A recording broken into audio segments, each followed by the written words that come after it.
하나님 말씀 사도행전 22장 30절에서 23장 11절까지 말씀입니다.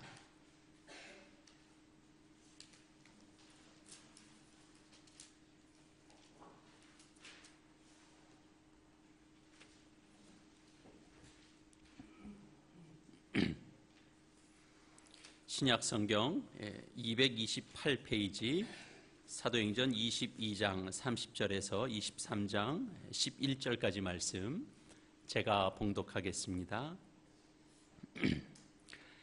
이튿날 천부장은 유대인들이 무슨 일로 그를 고발하는지 진상을 알고자 하여 그 결박을 풀고 명하여 제사장들과 온 공회를 모으고 바울을 데리고 내려가서 그들 앞에 세우니라.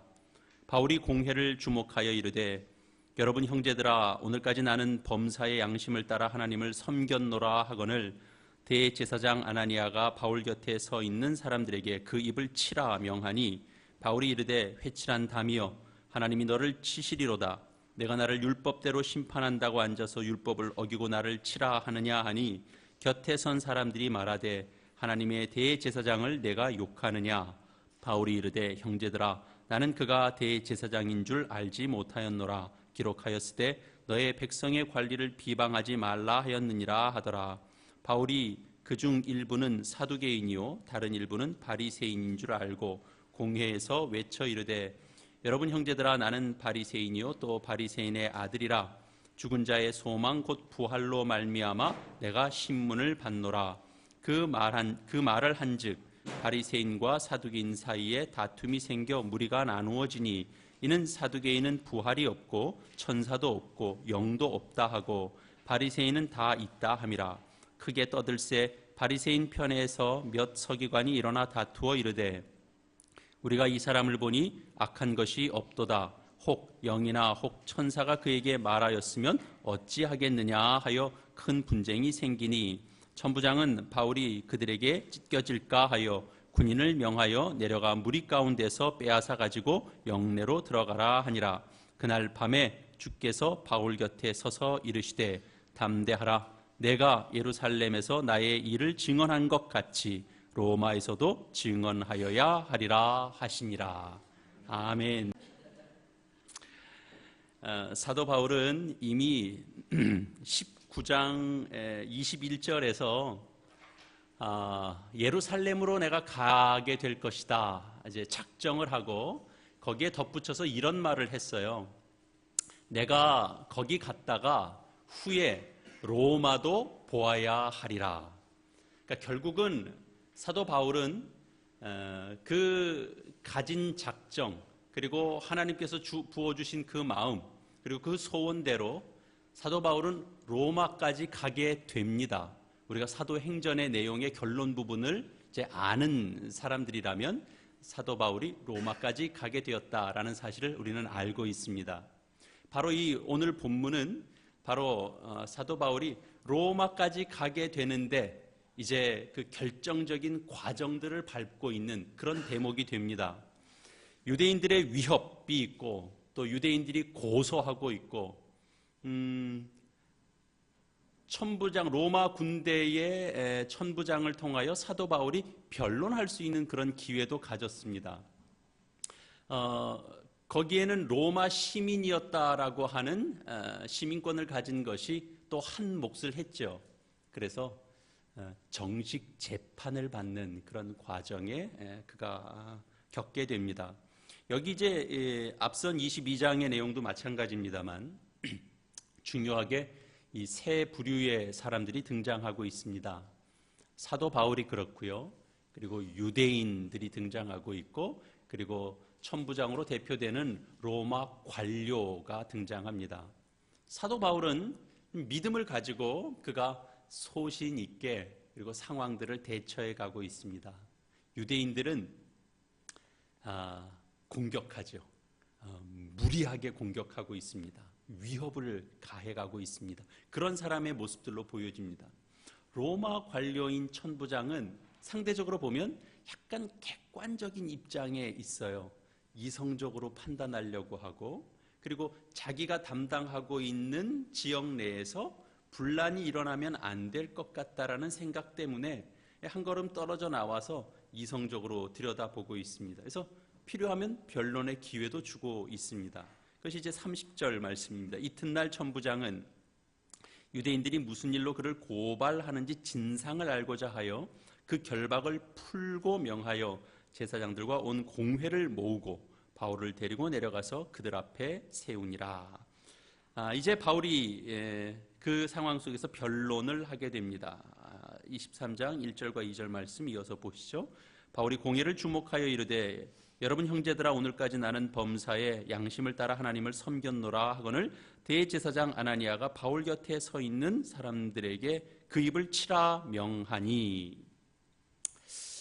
이 바울과 유대인이 만나는 자리는 항상 어떠냐 하면 그 다툼이 생기고 분란이 생기고 있습니다. 그렇죠? 우리가 그 과정을 계속 보아왔습니다. 바울이 전하는 복음의 메시지와 유대인들이 가지고 있는 그들의 생각이 일치하지 않기 때문에 그렇습니다. 변론을 하면 그냥 변론이 되는 것이 아닙니다. 변론을 하면 설득되는 것이 아니고 변론을 하면 충돌이 더 생깁니다. 변론을 해서 설명이 되는 것이 아니라 변론을 했더니 저쪽에서는 더 죽이려고 덤벼듭니다. 우리가 이제 서로 다른 이야기를 하고 있는 것 같아 보이지는 않습니다. 왜냐하면 1절에서 보면 내가 하나님을 섬겼다라는 얘기를 하거든요.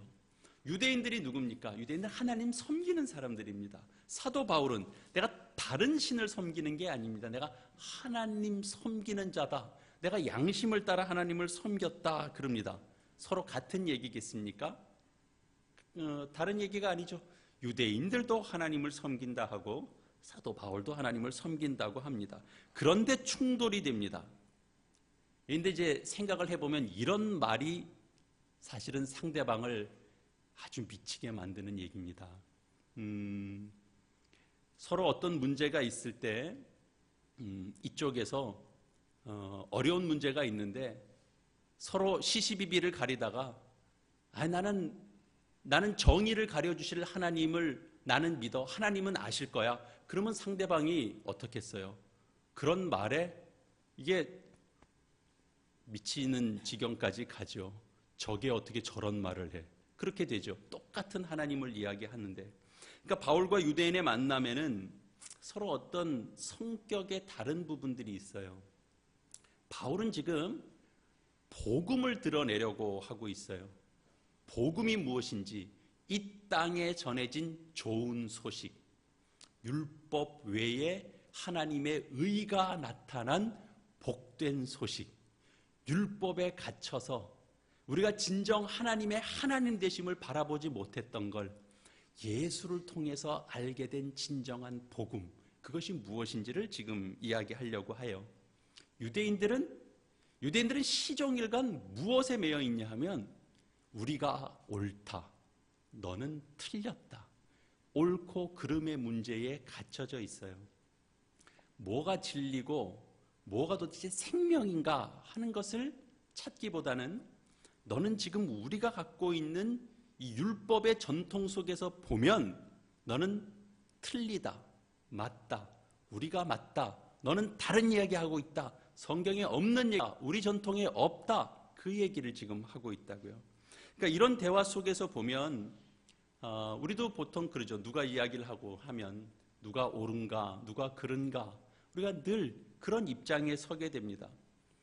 옳다고 생각하는 말을 하는 사람들을 옹호하고 그리고 틀린 말을 하는 사람들을 우리는 배척합니다. 그래서 우리 입장에서 어느 편을 들어서 어떤 그 승리를 그런 식으로 맛봅니다. 내 말과 동조하는 사람이 있다. 너희는 틀렸다. 우리가 맞다. 그러는 거죠. 본문에 이제 바울과 유대인들의 대화 속에서 보면 사실은 누가 옳은가, 그러니까 옳고 그른 것만을 한번 생각해 보자 그러면 당연히 우리는 사도 바울이 옳죠. 그거는 우리의 이해 속에 우리는 지금 사도 바울이 전하고 있는 이제 복음의 은혜를 아는 사람들이기 때문에 그렇습니다. 그러니까 쉽게 말하면 바울과 우리는 같은 편이니까 여기서 누가 물어보면 당연히 바울이 옳다라고 얘기하죠. 그러나 사실은 우리가 정말 사도 바울이 말하고 있는 그런 내용들을 우리가 다 이해를 하면서 그렇지, 사도 바울이 하는 말이 맞지, 이렇게 하고 있는 것인지, 아니면 그냥 우리가 이제 기독교 신자니까 바울은 당연히 맞고 유대인들은 틀렸고, 이게 너무 해답서에 있는, 그죠? 정답대로만 우리가 가지고 있는 것은 아닌가, 이런 생각들을 한번 해봐야 됩니다. 우리가 하나님의 말씀에 대해서 옳고 그른 것에 대한 판단을 할 능력이 우리에게 과연 있는가, 이런 생각들을 한번 해봐야 됩니다. 무엇을 근거로 해서 이건 옳다, 저건 그르다, 우리가 이렇게 판단하겠는가 하는 거죠. 대부분의 경우는 우리가 주관적인 생각들이 많이 작용할 것입니다.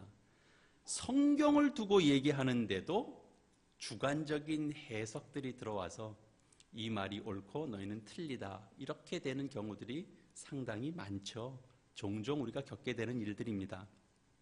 우리가 신자가 성경의 내용을 두고도 종종 이렇게 옳고 그름들을 놓고 서로 갈등도 생기고 다툼도 생기고 분란도 생기고 그렇습니다. 그래서 자신이 생각하는 성경 이해가 옳다라는 그런 이제 고집을 지키는 일에 모든 것들을 그냥 다 투여해버리는 그런 결과들을 낳게 되죠.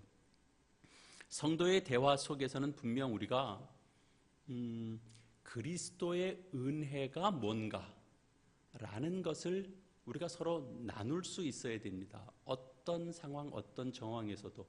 그게 우리 대화의 사실은 본질이 되어야 됩니다. 내가 맞냐, 당신이 틀렸냐, 그런 것들을 가리는 것보다 더 우선해서, 그건 사실 어떻게 보면 그렇게 중요한 내용은 아닙니다. 우리 쪽에서 바라보면 여기가 더 커 보이고, 그래서 반대편이 잘 안 보이는 법입니다. 반대편에서 보는 것 자체가 근원으로 틀렸다라고 보기는 사실 어려운 때들이 많습니다. 우리 쪽에서 바라보면 이 면이 좀 더 크게 보이고 뒤편에 있는 상대적으로 반대되는 개념들은 가려져서 잘 안 보이는 것뿐이죠. 그게 틀렸다 맞다의 문제가 아닐 수 있다는 겁니다. 그런데 이제 사도 바울이 전하는 이런 나는 양심에 따라 하나님을 섬겼다, 이런 내용까지도 이제 공격을 당하게 됩니다. 유대인 입장에서 보면 자신들이 옳습니다. 바울은 양심에 따라 하나님을 섬겼지만 생각해 보세요. 유대인들 입장에서는 바울은 누구예요? 바울은 하나님 섬기는 자 아니에요. 변절자예요. 유대인으로서 변절한 사람에 불과합니다. 사도 바울이 말하는 회심, 내가 다메섹에서 예수 그리스도를 만났노라, 그래서 내가 내 인생의 세계관이 바뀌었노라 라고 얘기하는 회심, 우리도 이해하는 그 회심, 유대인들은 어떻게 생각한다고요? 변절이라고 생각한다고요. 다른 데 홀려서 정당한 내용으로 절대로 이해하지 않습니다. 그러니까 우리가 옳고 그른 것 가지고 우리가 싸워 보셨잖아요. 사실 대단히 어려운 문제들이 많아요. 요즘 우리가 특별한 경험들을 우리가 갖고 있는 시기를 살고 있습니다만, 나라를 바로 세워야 한다라고 하는 동일한 명제를 가지고 서로 다른 해결과 서로 다른 대안을 가진 사람들이 서로 자기 목소리를 내고 있는 것, 그런 것, 우리가 첨예한 일들을 우리가 보고 있죠. 마찬가지로 복음을 증언하는 일에도 언제나 충돌이 일어나기 마련입니다. 이런 걸 우리가 이해를 가져야 됩니다. 내가 뭘가를 증명하는 문제가 아닙니다. 내 재주와 내 능력으로 무엇을 증거할 수 있는 것이 아닙니다. 언제나 우리는 뭘 구해야 되죠? 성령의 간섭을 구해야 됩니다. 누가 옳으냐의 싸움으로 나가지 마시고, 그런 싸움을 위해 우리가 교회로 모인 건 그런 싸움을 위해서 모여 있는 것이 아니다 라는 걸 우리가 이해를 해야 됩니다. 그래서 우리가 하는 말을 누가 안 믿어주고 누굴 몰라준다고 그 사람들을 정죄할 이유도 없고 거기에 본질이 있지 않습니다. 우리는 하나님의 은혜를 전하는 자이고 하나님께서 이 땅에 하나님께서 그 역사를 시작하셨다라는 것을 우리가 경험했기에 그것을 전하는 것이고 거기에 성령의 간섭이 있기를 구할 뿐입니다. 내가 내 말로 누군가를 설명하여 설득시켜서 그를 굴복시키고 복음화해서 그를 이렇게 무릎을 꿇게 하는 데까지 우리에게 무슨 사명이 주어지거나 그렇게 돼 있지 않습니다. 바울은 양심을 따라 하나님을 섬겼다라고 말합니다. 이게 이제 유대인들에게는 견딜 수 없는 거죠.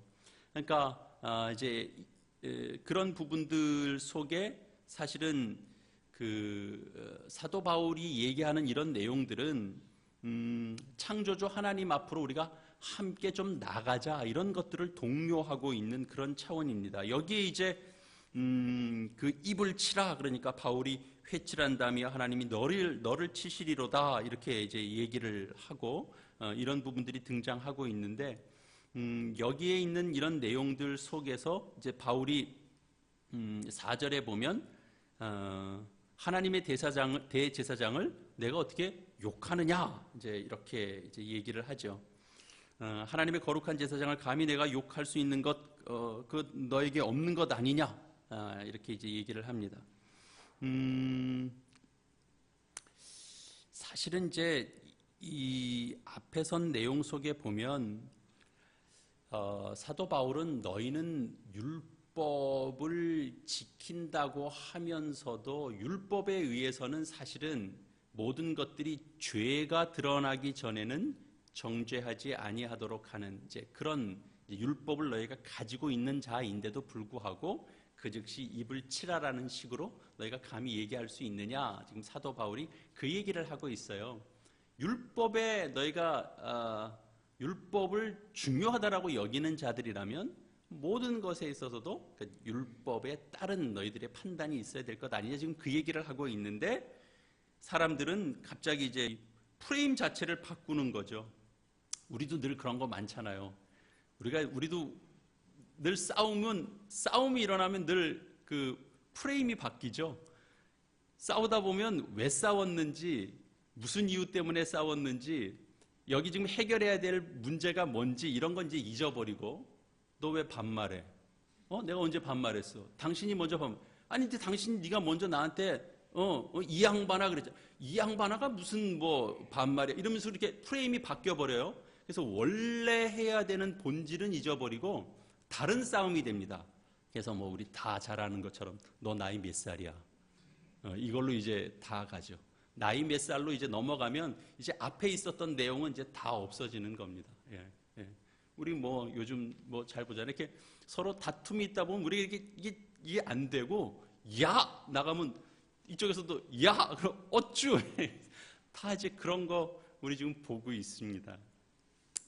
유대인들의 관심은 어떻게 보면 지금 인간이 세운 전통 속에 갇혀져 있습니다. 반면에 바울은 지금 하나님께 집중하고 있습니다. 그런 차원에서 대화가 서로 교통되기가 어려운 구조 속에 있습니다. 충돌과 다툼이 있을 수 있죠. 복음과 복음 사이에도 사실은 충돌이 이제 없어야 되는데 복음과 복음 속에서도 충돌은 일어납니다. 그건 왜 일어나느냐? 그리스도를 서로 같이 증거하는데도 자기 지식이 보다 더 드러나지면 같은 복음 안에 있는데도 충돌이 일어납니다. 그러니까 복음과 율법 사이의 충돌은 뭐 당연한 거지만 복음과 복음을 이야기하는데도 또 충돌이 일어나요. 그러니까 인간의 지식이 앞으로 더 드러나지게 되면 그러면 어느 곳에서나 충돌이 일어나게 되는 겁니다.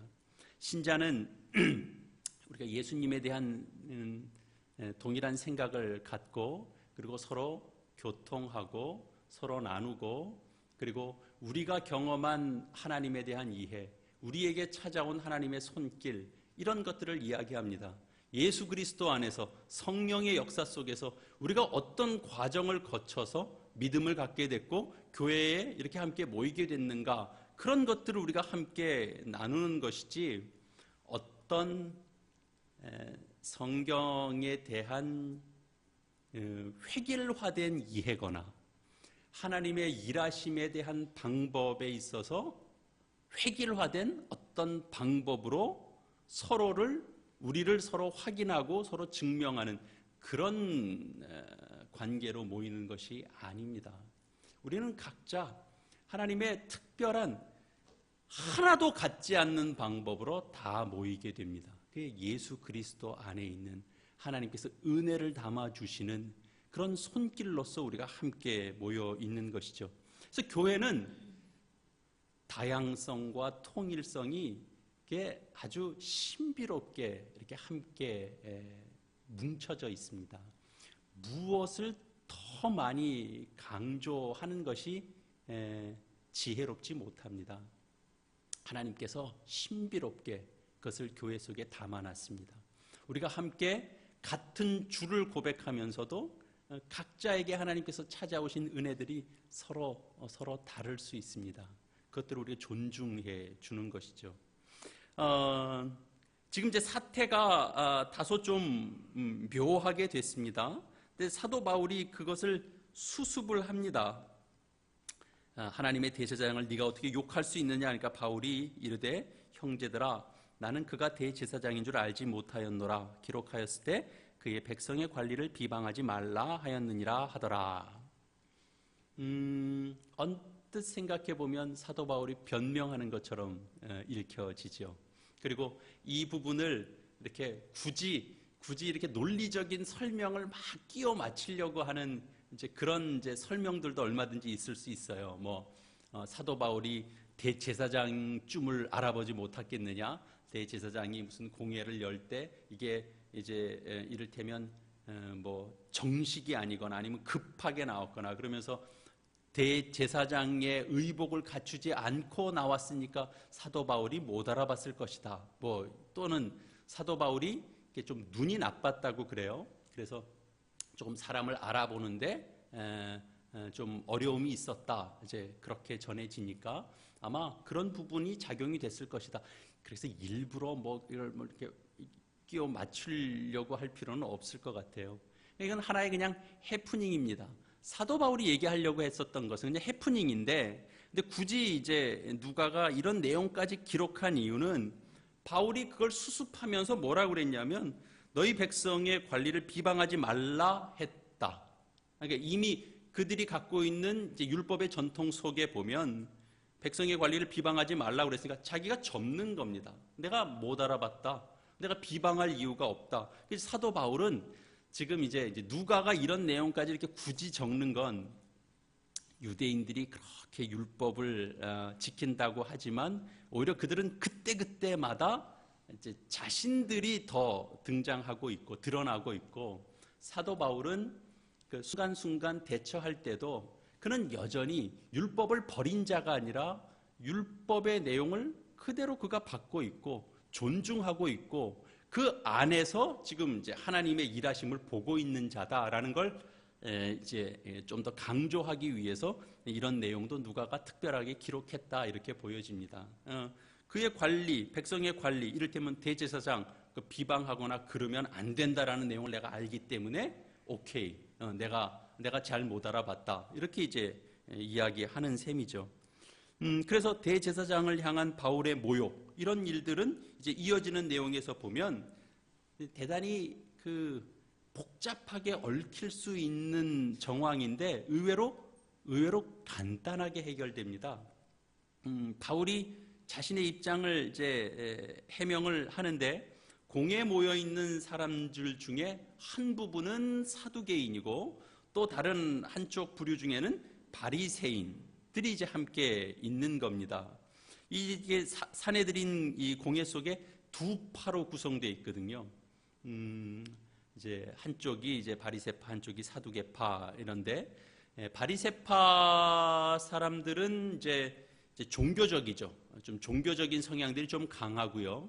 그리고 사두개파 사람들은 좀 현실주의적이기도 하고, 현실주의적이니까 좀 이제 세속적인 부분들이 좀 강하죠. 정치적이죠. 바리새파 사람들은 우리가 아는 거죠. 바리새인, 율법을 강조, 이게 종교적인 사람들인 겁니다. 그러니까 바울은 자신이 그 혈통적으로, 그러니까 부모 때서부터 이제 바리새파에 속한 사람이다라는 것을 강조해요. 그러니까 당연히 나는 죽은 자의 부활에 대한 그 소망이 있는 사람이다. 그런 걸 이야기하고 결국 그런 것들 때문에 내가 지금 모함을 받고 있는 측면이 있다. 이제 그 얘기를 이제 했습니다. 물론 이제 사두개파 사람들은 바울을 비난했지만 바리새파 사람들은 바울을 이제 비호하는 셈이죠. 특히 이제 보면 본문 속에서 보면 바리새파 사람들이 이제 이를테면 바울의 어떤 담의 세계 경험을 이야기하고 있는 것들도 어느 정도는 인정할 수 있는 부분 아니냐 하는 데까지도 지금 그 이해를 넓히고 있는 대목을 보게 돼요. 9절 같은 데 보면 크게 떠들세 바리새인 편에서 몇 서기관이 일어나 다투어 이르되 우리가 이 사람을 보니 악한 것이 없도다. 혹 영이나 혹 천사가 그에게 말하였으면 어찌하겠느냐, 이렇게 얘기하죠. 그가 어떤 영적인 부분들을 그가 우리가 경험한 어떤 차원처럼 그 하나님의 어떤 통치 속에서의 그 영적인 경험을 한 자, 이를테면 그들이 유대인들이 이제 가장 존중하게 여기는 것은 하나님의 사자를 대면한 어떤 경험들, 그 선지자급 수준에서 그가 어떤 체험을 한 것이라면 그러면 어떡하겠느냐? 우리가 우리의 잣대로 판단하는 것이 옳겠느냐? 이런 이제 어떤 싸움이 생긴 셈이죠.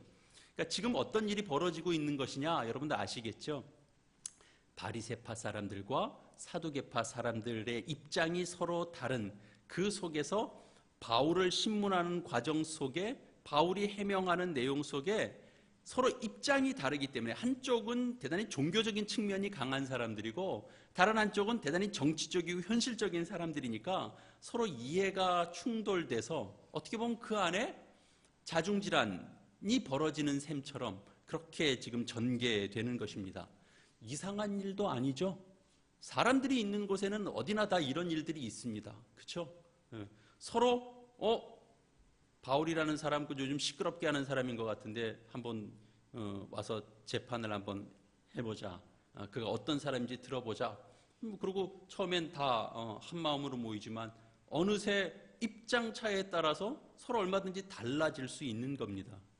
이 산헤드린 의회에서 이제 보면 전개되는 내용 속에서 보면 바울 때문에 모였는데 어떻게 됐어요? 내용은 바울 문제는 살짝 비껴갔어요.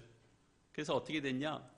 바리새파 사람들과 사두개파 사람들 사이에 벌어지는 논쟁이 어떤 차원에서 보면 더 심각한 문제처럼 되어져 버렸어요. 논쟁이 심각해져서 과열 현상을 빚으니까 바울에게 잘못하다가는 신체적 위해가 가해질 것 같다라고 염려한 이 지금 로마 관료는 뭘 지금 제일 염려하고 있죠? 우리가 지난 시간에 본 것처럼 로마 시민권자가 재판 없이 어떤 그 위해와 형벌이 가해져서 그것 때문에 본인이 받게 되는 어떤 그 곤란한 지경에 처해지는 것, 그걸 지금 제일 걱정하고 있다고요.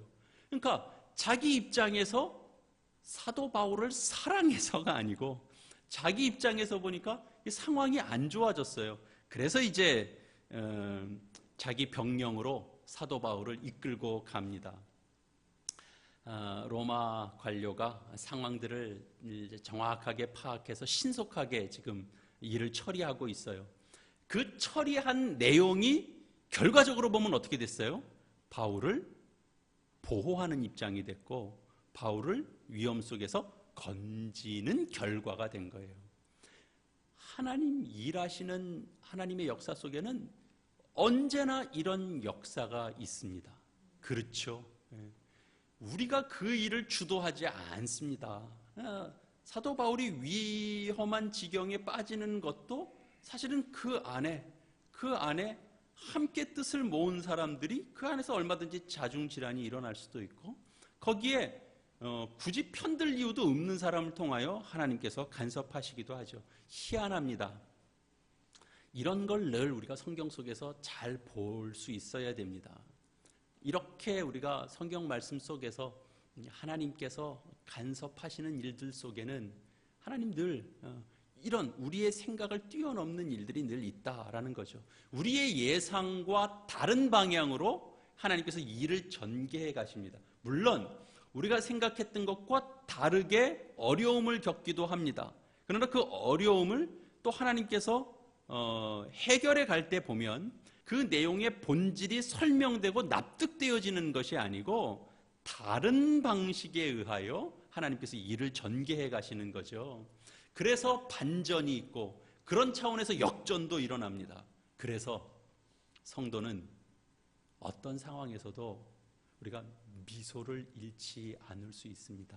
하나님이 우리의 상황 속에, 우리의 형편 속에 하나님께서 하시는 특별한 반전이 있기 때문에 그렇죠. 현재 상태에서는 이 상태라면 마땅히 이 결과가 예상되는 그런 결과가 있습니다. 그렇죠? 지금 딱 굳어져 있는 상태가 있어요. 이 굳어져 있는 상태가 있고, 그리고 하나님은 하나님께서 목적하시는 어떤 방향이 있습니다. 약속을 우리에게 주셨잖아요. 아브라함에게 주셨던 약속과 같은 거죠. 상황은 자식이 없는데 내 자손이 하늘의 별과 같고 바다의 모래알과 같이 하겠다라는 거죠. 하나님의 목적은 그건데 상황은 고정돼 있어요. 그 속에서 갈등이 있잖아요. 긴장감이 있잖아요. 그러니까 그 긴장감이 막 넘쳐서 어쩔 때는 아브라함이 자기 생각대로 일을 진행하게도 돼요.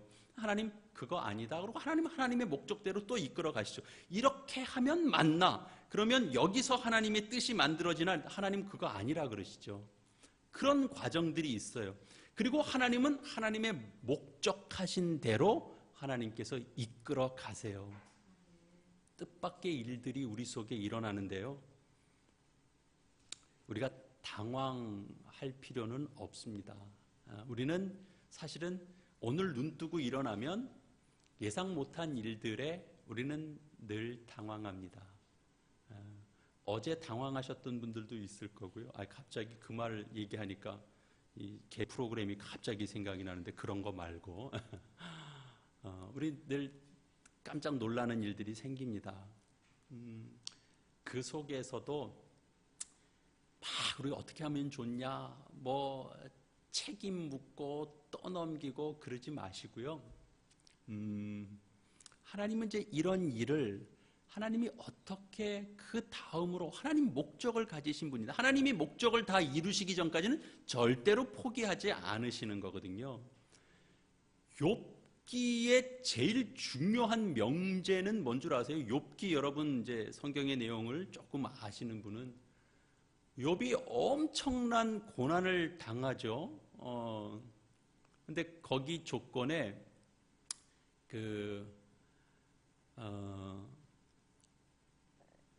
욥처럼 의로운 자가 있다. 사단에게 보여주니까 사단이 하는 말은 뭐냐면 하나님이 욥에게 복을 많이 주시니까 그러니까 복 받은 사람이 하나님 찬양하죠. 그거 당연한 거 아닙니까? 그렇게 보이냐? 그럼 어떻게 하면 좋겠냐? 그를 쳐야죠. 그래? 그럼 너 그를 쳐봐라. 그러죠. 그래서 쳤어요. 쳤는데 하나님 원망 안 하는 거예요. 주변을 쳤죠, 처음엔. 그러니까 나중에 사단이 와서 그 몸을 직접 쳐야 된다.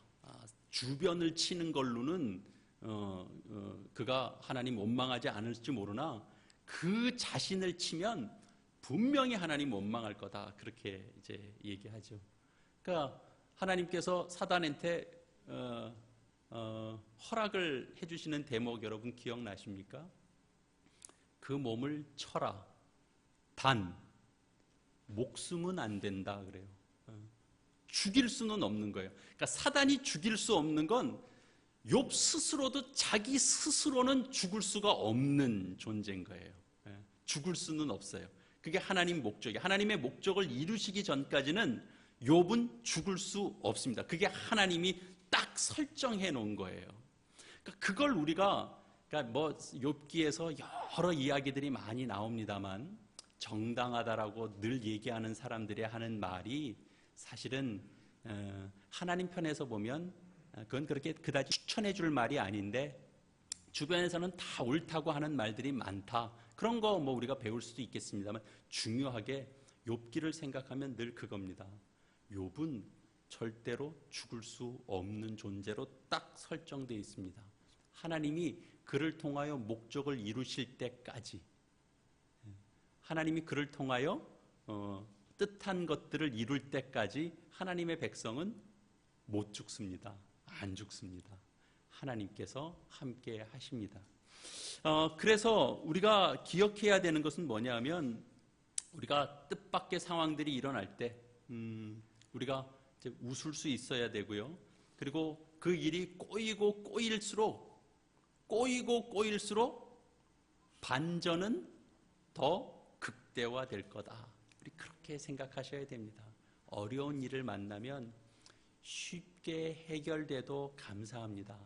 하나님, 저 조마조마한 걸 그래도 하루를 안 넘기게 해결해 주시니 감사합니다. 일주일이 가고 한 달이 가고 1년이 가고 그리고 수년이 흐르도록 그 꼬인 문제가 해결이 안 되는 것들은 하나님께서 그 일에 더 큰 감동을 하나님께서 준비시키고 있는 것이죠. 우리 그 생각을 해야 됩니다. 요즘에 우리가 겪고 있는 이런 상황들, 우리가 치열하게는 이런 일들을 겪어가면 안 됩니다. 뭐 조금 긍정적일 수도 있는데요. 좀 해악을 담을 수 있는 그런 여유를 가져야 됩니다. 그만큼 우리가 좀 민도가 좀 올라간 것 같고요. 그러나 그럼에도 불구하고 상대를 얕잡는 비웃음에 우리가 함께 동조할 필요는 없습니다. 경멸 속에 우리가 함께 동조를 맞출 필요는 없습니다. 인간의 가진 결함을 지적하되 그러나 웃음을 담을 수 있는 여유의 공간을 우리가 늘 가지고 있어야 됩니다.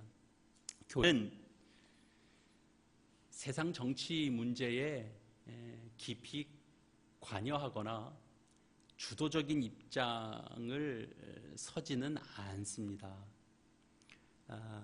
정치를 비판하는 것이 교회의 몫이 아니기 때문에 그렇습니다. 교회는 세속을 지향하지는 않습니다.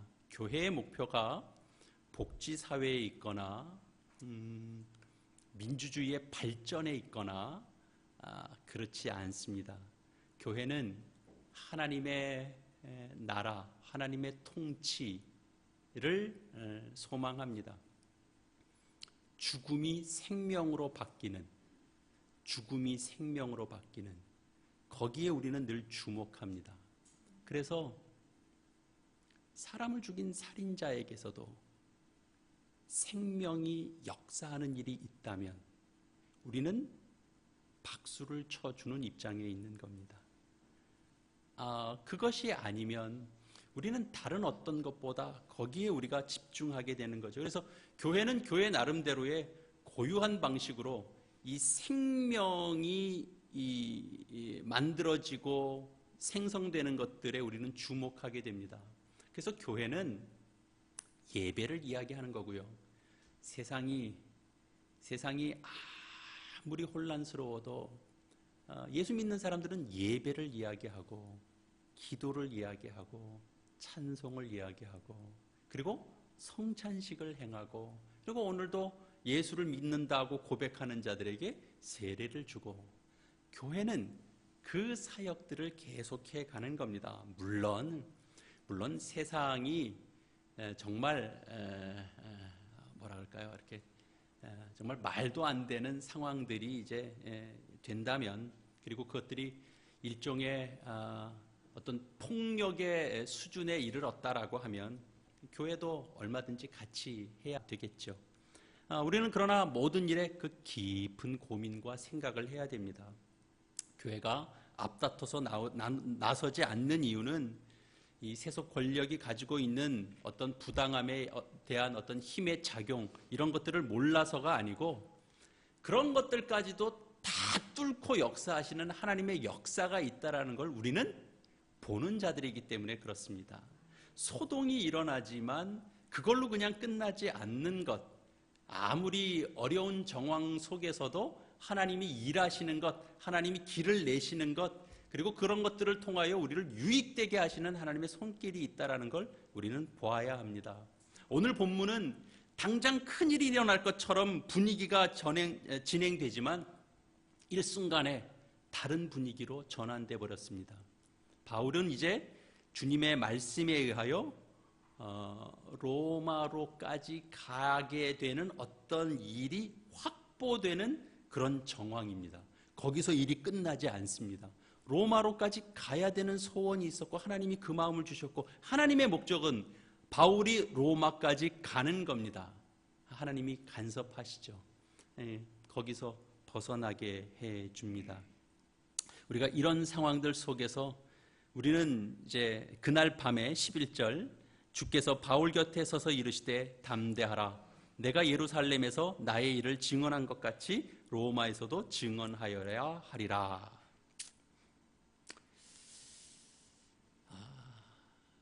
하나님께서 어떤 상황들을 뚫고 들어와서 우리 마음속에 가득 채워주시는 하나님의 그런 영적 임재가 있습니다.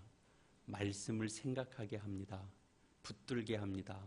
사명을 잊지 않게 하고 그것들을 다시 한번 각인시켜 줍니다. 우리의 대개의 성도들은 사실은 하나님의 이런 음성이 난 잘 들리지 않는다, 이렇게 얘기하는 사람들도 있고, 어떤 사람들은 뭐 그냥 고개만 돌리면 그냥 하나님의 음성이 계속 들려가지고, 하나님이 이쪽으로 가라 그래서 이제 이쪽으로 갔더니 거기서 누구를 만나라 그래, 모든 얘기가 그래서 거의 이분은 하나님의 환청 속에서 사는구나, 이런 느낌이 드는 그런 사람도 있고 그렇습니다. 여러분은 어떤 수준에 있습니까? 영적인 하나님의 음성을 들어야 됩니다. 그러나 그 일을 위해서는 1차적으로 중요한 게 있습니다. 성경 속에서 하나님의 찾아오신 음성을 들은 그런 고백이 담겨져 있는 성경의 내용을 1차적으로 잘 숙고해야 됩니다. 그거 없이 그냥 나는 오늘 아침에 일어났더니 하나님이 그 말씀을 주시더라, 그리고 이건 일단 탁 덮고, 하나님이 말씀해 주셨는데 뭐 이게 훨씬, 그러면 일단 조금 이제 의심을 좀 해봐야 됩니다. 우리는 하나님께서 하나님의 사람들 속에 어떻게 임재하셔서 하나님의 음성을 듣게 하셨는가 들여다봐야 됩니다. 주의 깊게 살펴야 됩니다. 어떤 정황 속에서 사도 바울이 하나님께서 다시 한번 마지막 사역에 대한 하나님의 뜻을 알게 해주셨다고요? 소란함 가운데, 위태로움 가운데 그런 일들을 겪고 나서 하나님께서 그때 하나님의 백성 속에 더 찾아오시는 거죠. 여러분, 우리가 왜 우리 인생에 어려움이 있는가? 왜 고난이 있는가? 왜 환난이 있는가? 왜 이렇게 일이 자꾸 꼬이는가? 이런 때들을 우리가 겪죠. 이런 때 하나님께 우리가 집중하게 됩니다. 사람은 일이 잘 풀려서 하나님께 집중하는 사람은 제가 거의 잘 못 만나봤습니다. 개 중엔 있습니다. 그러나 대부분의 사람들은 어려움을 겪어야 하나님을 향한 이 영적 통로가 형성됩니다. 하나님이 그때 찾아오십니다. 하나님을 향하여 하나님께만 의지를 둘 수밖에 없는 상황이 될 때 하나님께서 다시 한번 소망을 분명하게 말씀해 주시죠. 우리의 자랑, 우리의 영광, 우리의 사명, 우리의 특권이 어떤 건지 그런 것들을 주변이 소란하는 가운데 그때 하나님이 알려주십니다. 특별하죠. 그래서 소란함을 우리는 믿음으로 이겨낼 수 있는 겁니다. 평안할 때 잔잔하게 하나님께서 말씀해 주시고 그런 것보다 훨씬 더 주변이 소란하고 어지럽고 도대체 어디가 판단을 어떻게 해야 되는지 모르겠고 어려움은 자꾸 더해지고 그럴 때 하나님께서 우리에게 찾아오셔서 하나님의 뜻과 하나님의 말씀을 들려주십니다. 그러니 우리가 다윗이 고백했던 것처럼 고난이 내게 유익이다 이렇게 얘기할 수 있고 사도 바울이 고백했던 것처럼 내가 약한 데서 온전해질 수 있다는 걸 내가 배웠습니다. 그래서 내가 다시 내 몸에 가시를 재해달라는 말씀 하나님 앞에 기도하지 않겠습니다. 내가 약할 때 주가 더 강해지고 내가 약할 때 내가 온전해진다는 것을 내가 배웠기 때문입니다. 이렇게 고백하는 거죠. 오늘의 이 말씀이 우리가 이 시대를 살아가는데 믿는 자로서 어떤 마음을 품고 하나님 바라보며 살아가는 신자의 자리 지켜야 되는가 생각하게 되는 하나님의 귀한 말씀 되기를 바랍니다.